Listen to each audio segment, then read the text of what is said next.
રાજ્યમંત્રી રીવાબા જાડેજાની સંવેદનશીલતા વિદ્યાર્થીનીના ઘરે જઈ તેની બહેનને શાળામાં પ્રવેશ અપાવી ઉત્તમ ઉદાહરણ પૂરું પાડ્યું. વડોદરા શહેરમાં શિક્ષણ જગત અને જનસેવાને સ્પર્શતો એક અત્યંત પ્રેરણાદાયી કિસ્સો પ્રકાશમાં આવ્યો છે. રાજ્યના શિક્ષણ મંત્રી શ્રીમતી રીવાબા જાડેજા વડોદરા સ્થિત એક શાળાની શૈક્ષણિક મુલાકાતે આવ્યા હતા. તે દરમિયાન આ ઘટના બની હતી.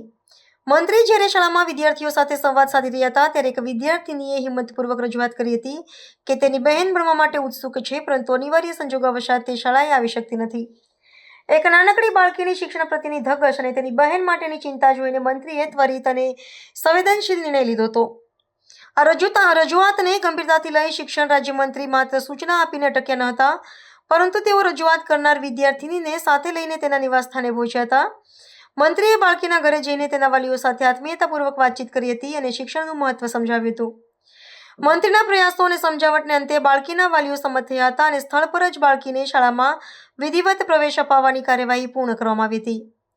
સત્તાના શિખરે બિરાજમાન એક મંત્રી સામાન્ય નાગરિકના ઘરે જઈને દીકરીના શિક્ષણ માટે આગ્રહ રાખે તે ઘટનાએ સ્થાનિક વિસ્તારમાં ભારે ચર્ચા જગાડી છે. આ સમગ્ર ઘટનાક્રમ દરમિયાન બાળકીનો પરિવાર અત્યંત ભાવુક થઈ ગયો હતો અને મંત્રીનો આભાર માન્યો હતો. મંત્રી શ્રીમતી રીવાબા જાડેજાએ આ પ્રસંગે સ્પષ્ટ કર્યું હતું કે રાજ્યની પ્રત્યેક દીકરી શિક્ષણ પ્રાપ્ત કરે તે સરકારની પ્રાથમિકતા છે.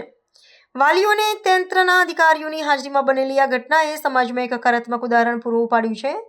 શિક્ષણ વિભાગના અધિકારીઓને પણ મંત્રીએ તાકીદ કરી હતી કે વિસ્તારમાં અન્ય કોઈ બાળ શિક્ષણથી વંચિત ન રહે તે સુનિશ્ચિત કરવામાં આવે.